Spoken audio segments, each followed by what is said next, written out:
All right, Coach Wommack, Hey, gang. with his opening statement, and we'll have questions. Okay. Looking back on last week, I thought we played a fairly complimentary style of football. One of the things that I've been pleased with as a team is that we're creating takeaways. When we create takeaways on defense, we're turning around and turning those into scores, and I think that is really tremendous. It means that we can take advantage of the momentum that takeaways give you as a defense.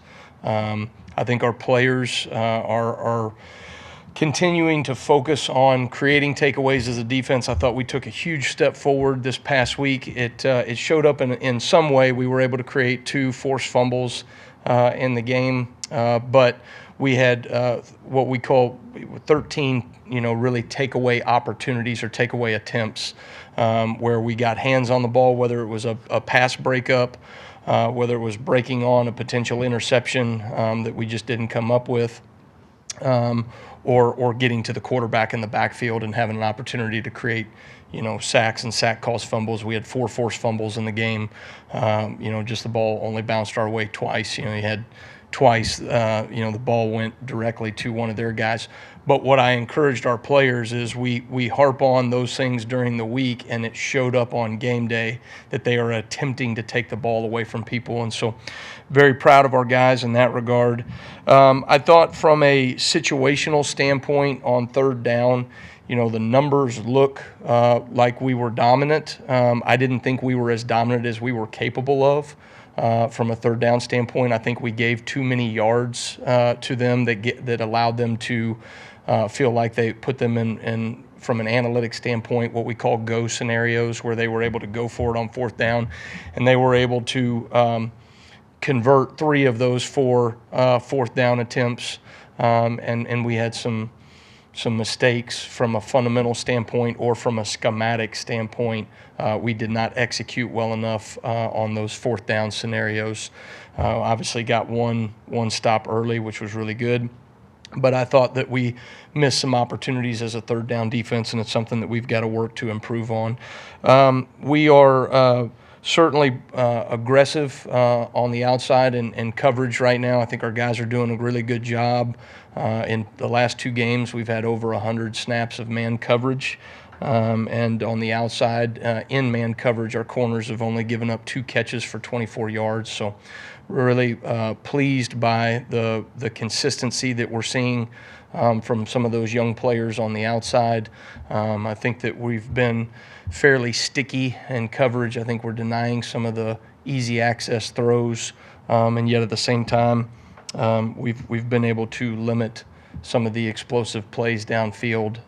Last week, we were able to create 12 as a team or as an offense, and we gave up 4 overall. So we won the explosive play battle, and we won the turnover margin, which was certainly pleased with that.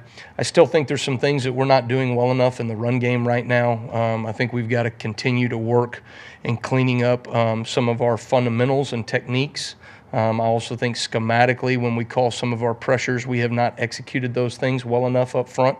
And so those are things that we've got to continue to work and preach. And this bye week is really critical to get some of those things honed in, because we need to continue to move in a direction to where we can be a dominant run-stopping defense. And I do not think we are there yet as a team. So plenty of work to do, lot of things to correct, a lot of young guys' experiences that they will learn from as we carry into SEC play. So need to take advantage of this bye week. Thanks, Coach. Back right, Ryan. Coach, how do you lean into a bye week, and what's your approach to the players with SEC play around the corner? Yeah. I think each bye week, right, it can be self-serving in its own way depending on what your team needs. I think bye weeks early on in the season can be maybe handled a little bit different than bye weeks later on in the season. For us, we still have a number of young players. We're still very early in the season. There's a lot of things fundamentally that we have to get better at. There's things from a schematic standpoint that we've got to become more consistent when some of our blitz techniques and blitz patterns, we've got to become more consistent in those things. So we'll get a ton of banked reps off of some of those things that we want to do moving into SEC play. Fortunately for us, we have probably shown a small volume of defense over the first 3 weeks here. And that's a good thing. We carried a lot more defense going into each of those 3 games, and once we realized that we didn't have to show certain things, we chose not to do that. And so we'll get a ton of great reps at some of those things schematically that we need to make sure we get extra reps as we move into SEC play as well.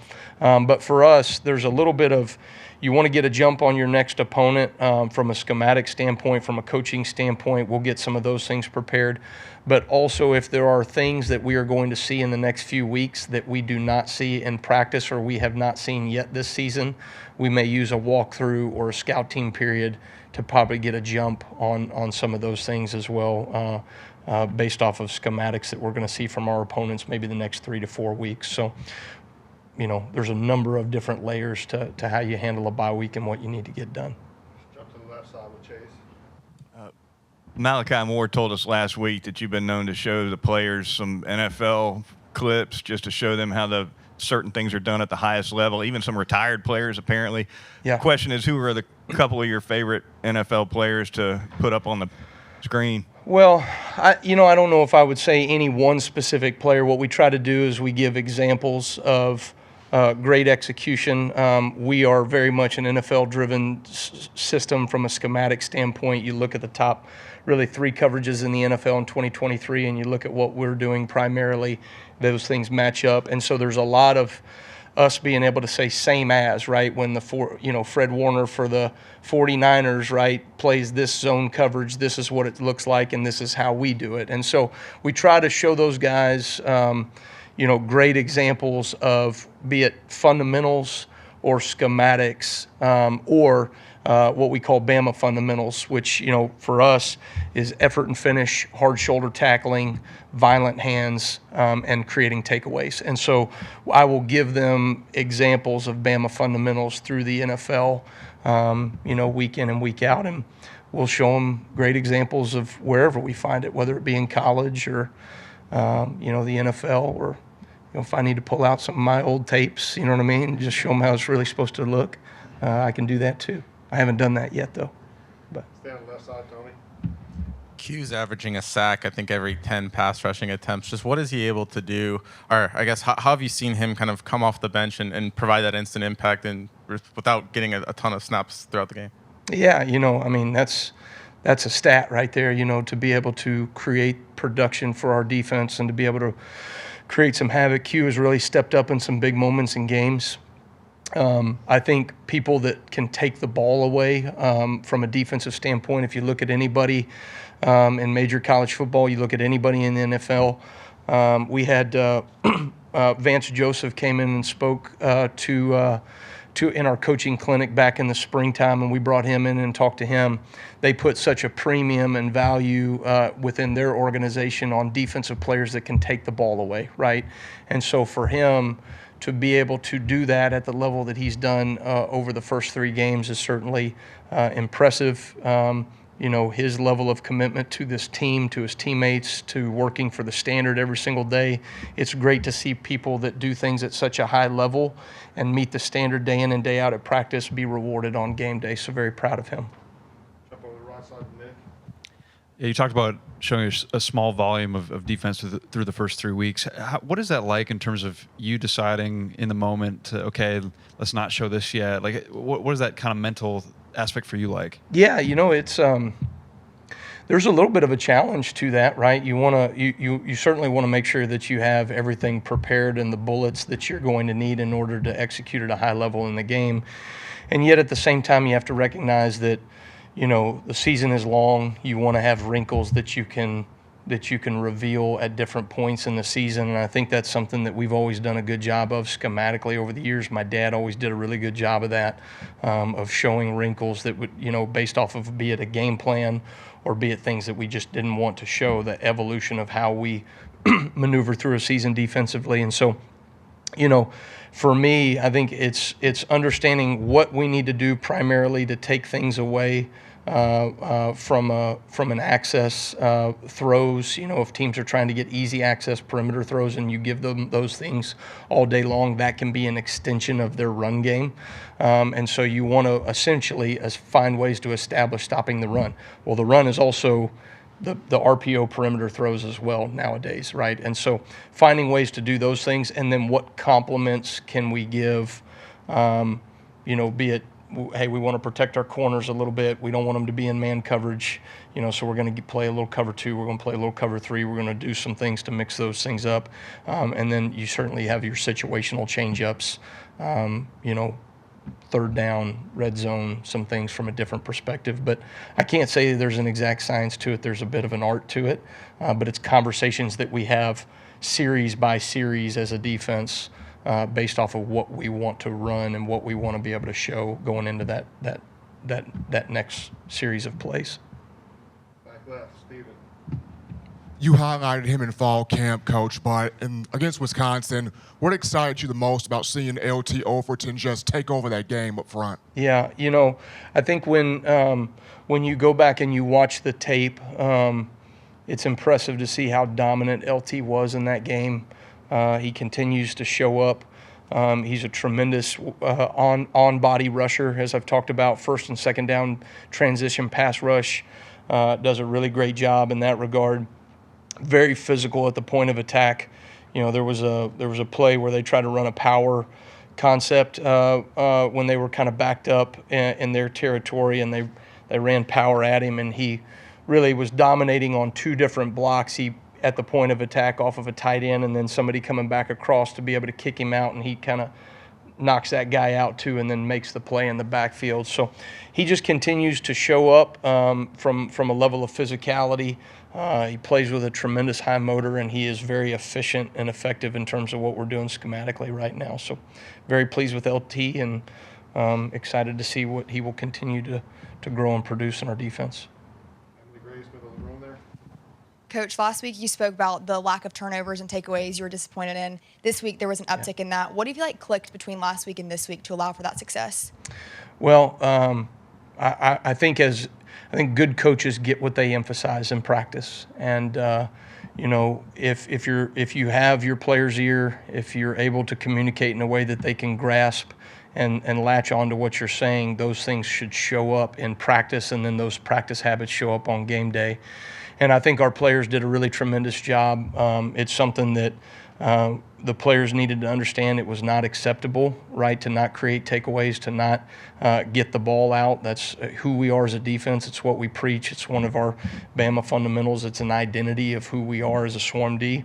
And so I thought they did a really tremendous job of taking ownership of that. And then, one of the jobs of a coach is you cast vision for your players, but then your players have to accept, some portion of that vision, and then you reinforce it day in and day out with relentless detail until they can actualize the vision for themselves.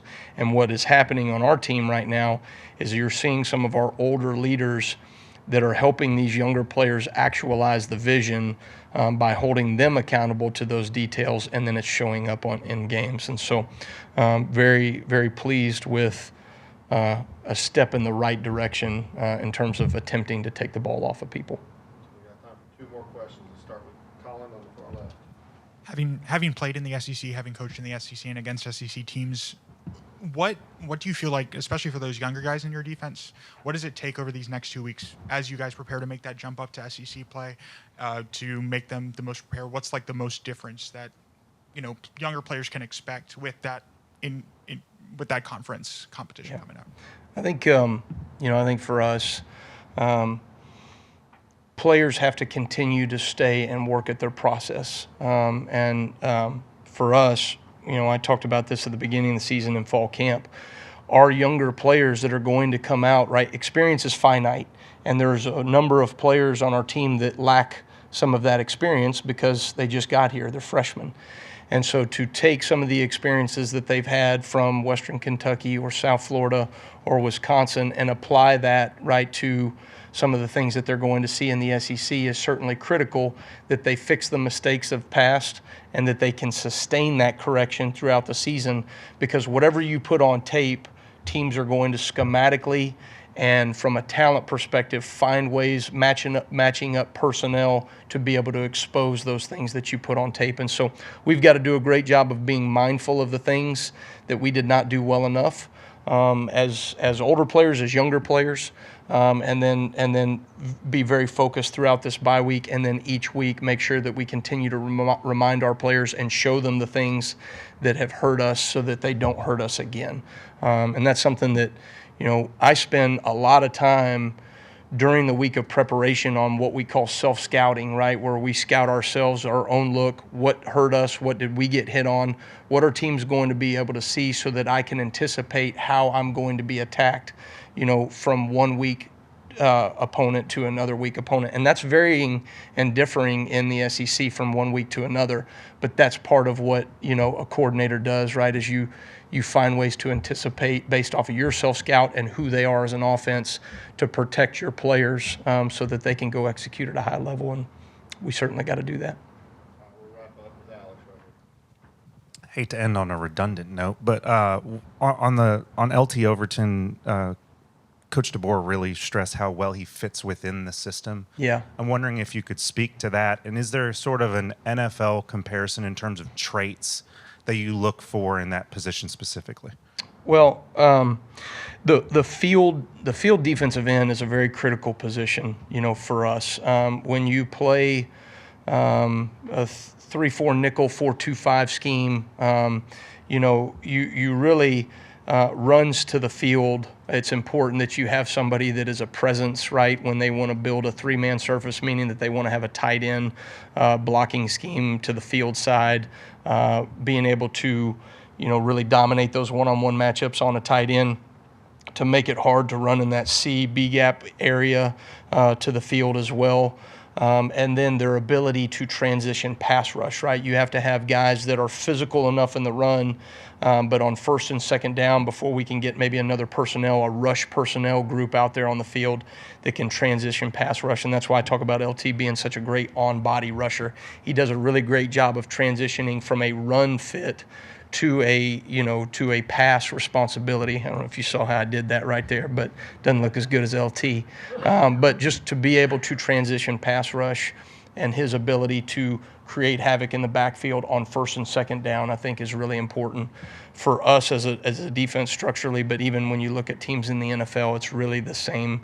It's really the same matchup. And there's a fine line of playing the run fit and then stopping the run on the way to the pass, and I think we're doing a really good job with both LT and Jamarian Latham from that field bandit position. All right, thank you, Coach. Okay, thanks guys. Roll Tide.